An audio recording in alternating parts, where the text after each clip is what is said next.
Set 3 complete हो गया, set 4 आज करना है। सेट 4 में पहला क्वेश्चन क्या है, देखिए सेट 4 का पहला क्वेश्चन बता रहा है प्रत्येक अंडाशय जुड़े होते हैं। मुख्य तौर पे आप सबको पता है कि मादा में 2 अंडाशय होता है, यानी अंडाशय जोड़े में रहता है, एक दाएं साइड और एक बाएं साइड।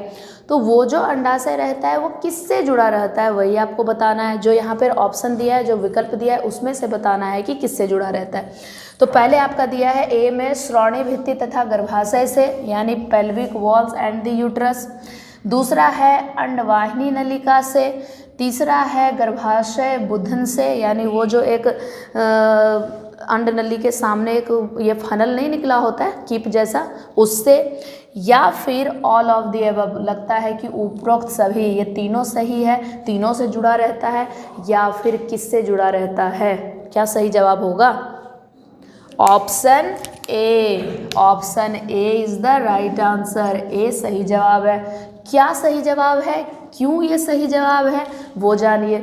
आपको पहले ही बताया गया है कई बार ये डायग्राम बना करके कि इस तरीके से जो आप डायग्राम बनाते हो ऐसे करके, इसमें से ये वाला ये जो भाग बनाकर तैयार करते हो, इसमें इससे अंडा से जुड़ा रहता है ना, यहाँ से एक पतली सी डंठल जैसे निकली होती है और उसी में ये अंडा से ऐसे लगा रहता है ना, और तो कहीं नहीं। तो आप अंड नलिका अगर बोलोगे, अंडवाहिनी नलिका, तो अंडवाहिनी नलिका तो ये वाली नलिका है, ठीक है, उससे तो जुड़ी है नहीं। और अगर आप बोलते हो तो इसके आगे ऐसे उंगली जैसी आकृति बनी रहती है और इसको बोलते हो फिम्ब्रे, ठीक है, तो वो भी तो है नहीं। और इसके यहाँ पर जो है एक फनल की तरह, फनल मतलब एक कीप की तरह है, वो भी तो, उससे भी तो अंडा से जुड़ा है नहीं, ठीक है। तो जब ये अंडवाहिनी से जुड़ा नहीं है, यहाँ से जुड़ा नहीं है, आपको दिख रहा है कि ये इससे जुड़ा हुआ है, तो ये कौन सा भाग है यही तो आपको बताना है। ये तो ये गर्भाशय की भित्ति हुई ना, इसी को श्रोणि भित्ति बोलेंगे, पेल्विक वॉल। और यही है गर्भ, ये गर्भ से सटा रहता है, यही है ना। तो वाकई the option is a is the right answer. Okay, चलिए आगे देखिए। पूछा जा रहा है आपको क्वेश्चन नंबर 2 में, सवाल नंबर 2 में है एक परिपक्व मादा युग्मक के निर्माण की प्रक्रिया कहलाती है। वो तो बहुत ही आसान है, सवाल आपको पूछा जा रहा है कि मादा युग्मक के परिपक्वन की प्रक्रिया, जब मादा युग्मक परिपक्व होती है तो उस प्रक्रिया को क्या बोलेंगे? एकदम साधारण है, मादा युग्मक यानी अंडाणु, अंडाणु जब परिपक्व हो, ठीक है, तो उस प्रक्रिया को क्या बोलेंगे? लिखा हुआ है स्पर्मेटोजेनेसिस शुक्र जनन, स्पर्मियोजेनेसिस शुक्राणु जनन, oogenesis अंड जनन, या गैमेटोजेनेसिस युग्मक जनन। क्या लगता है? ऑप्शन सी oogenesis अंड जनन, ये सही जवाब हुआ। क्योंकि स्पर्मेटोजेनेसिस, स्पर्मियोजेनेसिस ये तो स्पर्म शुक्राणु से संबंधित है जो नर में बनता है, ऐसे ही वो खत्म हो गया। अब बचती है बात आपके oogenesis की और गैमेटोजेनेसिस की। तो गैमेटोजेनेसिस यानी युग्मक जनन, तो उसको कहेंगे ना युग्मक यानी युग्मक, चाहे वो नर हो या मादा हो, दोनों के लिए है। बच गया सिर्फ एक ही, ओ मीन्स अंड, जेनेसिस मीन्स परिपक्वन यानी तैयार होना, फॉर्मेशन, ये हो गया अंड जनन, अंडाणु का निर्माण। तो अंडाणु के निर्माण को ही हम लोग कहेंगे ये कि युग्मक के निर्माण की प्रक्रिया ही अंड जनन कहलाती है। ओके, चलिए अगला सवाल देखिए क्या है। तीसरे नंबर में पूछा जा रहा है आपको कि अंडोत्सर्ग के बाद ग्राफी पुटक का शेष बचा हुआ भाग किस नाम से जाना जाता है? आप जानते हो कि जब अंडाणु जनन हो रहा होता है तो अंडाणु जनन यानी अंडाणु का निर्माण एक पुटक के भीतर होता है, और वही पुटक धीरे धीरे विकसित होता चला जाता है, और पूरी तरीके से जब वो पुटक परिपक्व हो जाता है तो उस पुटक को ग्राफियन पुटक कहते हैं। वही ग्राफी पुटक लिखा हुआ है ना। तो ये जो ग्राफी पुटक से अंडाणु बाहर आ गया, अंडाणु तो निकल गया बाहर, ग्राफियन पुटक तो बाहर नहीं आया ना, ग्राफी पुटक तो अंदर ही रह जाता, पुटक थोड़ी ना बाहर आता। पुटक के भीतर जो अंडाणु निर्माण होता है खाली वो बाहर आता है, तो अंडाणु बाहर आ गया, पुटक तो अंदर ही रह गया अंडाशय के भीतर। अब वो पुटक जो ग्राफी पुटक अंदर रह गया अंडाशय के भीतर, वो पुटक को पुटक अब नहीं बोलेंगे, अब उसका रूप बदल गया। तो वही बताना है आपको कि अब वो जो ग्राफी पुटक है उसका रूप क्या हो गया। क्या उसको प्राथमिक पुटक बोलोगे, प्रवर्ध बोलोगे, कॉर्पस अल्बिकन्स बोलोगे, पीतपिंड यानी कॉर्पस ल्यूटियम बोलोगे, क्या बोलोगे? ऑप्शन डी कॉर्पस ल्यूटियम पीतपिंड, ये आपका सही जवाब हो गया। यही आपको कई बार बताया गया है, आपको अच्छे से याद भी होगा। जब मैं आपको पढ़ा रही थी नोट्स उस वक्त भी मैं बताई थी कि ये जो सवाल है बहुत महत्वपूर्ण है, ये कई बार आपके एग्ज़ाम में आता है और देखिए आपके सेट में दिया हुआ है। ठीक है, तो ये आपके क्लास में ही आपको समझा दिया गया था कि ये आपको पूछा जाएगा। ये जो कॉर्पस ल्यूटियम है ये थोड़ा सा पीले रंग का दिखाई देता है, कारण क्या है? क्योंकि इसमें प्रोजेस्टेरोन नाम का हार्मोन बनता है। मैं ये बात अभी इसलिए रिपीट कर दे रही हूँ क्योंकि ये भी बहुत ज़्यादा महत्वपूर्ण सवाल है। ठीक है, एक तो ये है ही है कि पुटक बच गया अंदर तो क्या कहलाएगा, और वो पुटक कौन से हार्मोन को स्रावित करता है? तो प्रोजेस्टेरोन। ओके, चलिए अगला सवाल देखिए क्या है। आपको चौथे नंबर सवाल में पूछा जा रहा है मादा में अंडजनन की शुरुआत कब होती है। ये सवाल आपका सेम टू सेम सेट 2 में भी था, है ना, सेट 2 में भी था। लेकिन ये जो सवाल दिया हुआ है इसका जवाब, इसका विकल्प वहाँ दूसरा था, यहाँ विकल्प दूसरा है। अब इस विकल्प में से जब उसका विकल्प आप चुन चुके हो तो इसका विकल्प चुनना भी आसान है। उसका विकल्प में क्या दिया हुआ था? जन्म से पहले, जन्म के बाद, एक वयस्क होने के बाद और ऑल ऑफ दी अबव, उपरोक्त सभी, ऐसा कुछ। तो अब आपने क्या चुना था? जन्म से पहले। अब जन्म से पहले ही ये प्रक्रिया शुरू हो जाती है, उसी में से चुनना है इसमें से कौन सा सही होगा आपके लिए। तो इसमें आप देखो लिखा हुआ है option A embryonic developmental stage, भ्रूणीय विकास के दौरान ही हो जाता है, या फिर 12 वर्षों के बाद होता है, या फिर 14 वर्षों के बाद होता है, या 7 वर्षों के बाद होता है। क्या हो जाएगा? ऑप्शन ए भ्रूणीय विकास। ठीक है, ये सही जवाब हो गया। ओके, क्यों हो गया सही जवाब? आपको तो अभी तुरंत बताई कि जन्म से पहले ही प्रक्रिया चल जाती है ना।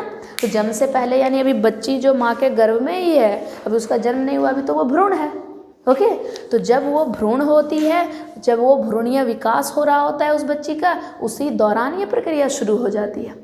ठीक है, अगर आप 12 वर्ष, 14 वर्ष या 7 वर्ष बोलते हो, ये तो जन्म के बाद की काउंटिंग हो रही है ना, इसकी गिनती। यानी जन्म के बाद 12 वर्ष की हो गई तब, या 14 वर्ष की हो गई तब। जन्म के बाद तो होता ही नहीं, जन्म के पहले ही होता है, और जन्म के पहले तो भ्रूणीय अवस्था ही होगी। तो ऑप्शन ए जो है वो सही जवाब हो गया। ओके, चलिए अगला देखिए क्या है। सवाल नंबर 5 में क्या पूछा जा रहा है? अंतोरपण यानी इम्प्लांटेशन, ठीक है, की प्रक्रिया संबंधित है, संबंधित, थित लिखा हुआ, संबंधित है। अब बोला जा रहा है इम्प्लांटेशन। ये इम्प्लांटेशन क्या होता है? आपको सब पता है इम्प्लांटेशन किसको कहते हैं। कई बार मैं आपको बताई भी थी, और बताई थी कि अगर आपका सब्जेक्टिव टाइप क्वेश्चन आएगा, लिखने वाला अगर आता, तो इसकी परिभाषा जरूर पूछी जाती थी और पूछी जाती रही है अभी तक। लेकिन अब आपको पूछा जा रहा है एमसीक्यूज, वस्तुनिष्ठ प्रश्न का जवाब आप देने वाले हो, तो उसमें भी वो एक परिभाषा की तरह यहाँ पर दे दिया है आपको चुनने के लिए। तो इम्प्लांटेशन किसको कहते थे? जो गर्भ की सबसे भीतरी दीवार होती है, जिसको कि आप एंडोमेटेरियम, क्या बोलते हैं हिंदी में उसको, अंतस्थ, इसके में पता नहीं जो भी है क्या, अंतस्थल जो भी है। तो मेनली मुख्य जो शब्द है आगे चल के यही ज़रूरत पड़ने वाली है। सबसे भीतरी दीवार जो है वो है एंडोमेटेरियम। वो एंडोमेटेरियम के दीवार पर एक रक्त का थक्का बनता है, उसी में जाकर के क्या एक ब्लास्टोमेयर की अवस्था आती है, ब्लास्टोसिस्ट जिसको कहते हैं, जिसकी आकृति मैं इधर बना करके भी आपको दिखाई थी, है ना। वो युग्मनज धीरे धीरे विकसित होकर के ब्लास्टोमेयर में बदल जाता है, जो लगभग 16 से ज़्यादा 32 कोशिकाओं तक का होता है, और वही जा कर के वो भीतरी दीवार, सबसे भीतरी दीवार पे जाके धस गया। जैसे वो भीतरी दीवार पे, वो रक्त की दीवार पे धस के बैठा, इम्बीड हुआ, वो धस गया, तो उसी प्रक्रिया को हम लोग इम्प्लांटेशन, उसी प्रक्रिया को हम लोग अंतोरपण कहेंगे। अब ऐसा जो आप समझे या जो पढ़े हो वैसा कौन सा विकल्प है वही चुनना है। इसमें आपका नंबर ए में दिया हुआ है कोरक पुट्टी यानी एंडोमेटेरियम का गर्भाशयी अंतस्तर में अंतस्थापन ब्लास्टोसिस्ट। ठीक है, ये सारे जो हिंदी शब्द है ना, कोरक पुट्टी, ब्लास्टोसिस्ट यानी कि ब्लास्टोमियर की बात हो रही है। तो ब्लास्टोसिस्ट क्या हो रहा है, एंडोमेटेरियम पे जाकर धंस कर बैठ रहा है, या फिर बोला जा रहा है ब्लास्टोसिस्ट मायोमेटेरियम पे धंस कर बैठ रहा है, या फिर जो है ब्लास्टोसिस्ट पेरीमेटेरियम पर धंसकर बैठ रहा है, या फिर लगता है कि जो भ्रूण है उस भ्रूण के निर्माण से संबंधित ये इम्प्लांटेशन है। क्या है ये आपको बताया गया था। एंडोमेटेरियम सबसे भीतरी दीवार होती है, भीतरी दीवार के जस्ट बाहर जो मध्य वाला दीवार होता है उसको मायोमेटेरियम बोलते हैं, गर्भ का मध्य वाला, और सबसे बाहरी दीवार जो होती है उसको पेरीमेटेरियम बोलते हैं। ये इम्प्लांटेशन की प्रक्रिया, अंतोरपण की, इम्प्लांटेशन आरोपण की प्रक्रिया कहाँ पर होती है, एंडोमेटेरियम में होती है। ठीक है, भ्रूण के विकास को तो बिल्कुल नहीं कहते, डी तो बिल्कुल ही नहीं होने वाला है। ये तो ये धंस के बैठने की प्रक्रिया है, ब्लास्टोसिस्ट धंस कर बैठने की प्रक्रिया। कौन सा ऑप्शन सही हो जाएगा, option A is the right answer, क्योंकि ब्लास्टोसिस्ट एंडोमेटेरियम में धंसकर बैठता है, ना कि मायोमेटेरियम पेरीमेटेरियम। और ये फॉर्मेशन ऑफ एम्ब्रियो यानी कि भ्रूण का निर्माण से संबंधित ये शब्द है ही नहीं। ठीक है, भ्रूण का निर्माण तो क्या कहलाएगा, एम्ब्रियोजेनेसिस, भ्रूणोद्भव, है ना।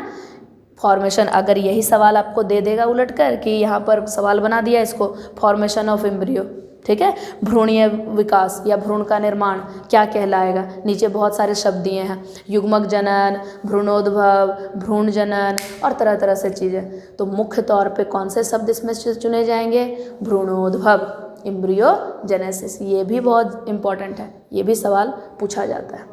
ठीक है, चलिए, तो इसमें तो आपका हो गया एक सही जवाब, ए है, 5 का ए हो गया सही जवाब। चलिए आगे देखिए क्या है।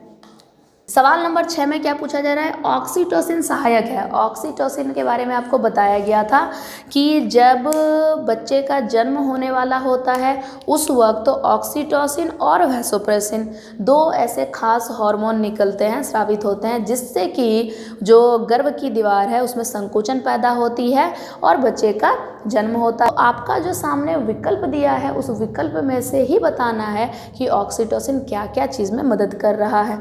ठीक है, अगला सवाल देखिए, सवाल नंबर 7 में क्या पूछा जा रहा है, ऑक्सीटोसिन का स्राव निम्न में से किसके द्वारा होता है। सही बात है, किसके द्वारा होता है, ऑक्सीटोसिन तो चलो भाई ठीक है, आप समझ गए कि ऑक्सीटोसिन का ये कार्य हो गया, लेकिन उसी से संबंधित एक और सवाल मिल गया आपको कि ऑक्सीटोसिन स्रावित किससे होगा। तो जितने सारे ऑप्शन हैं उसमें से आपको देखना है।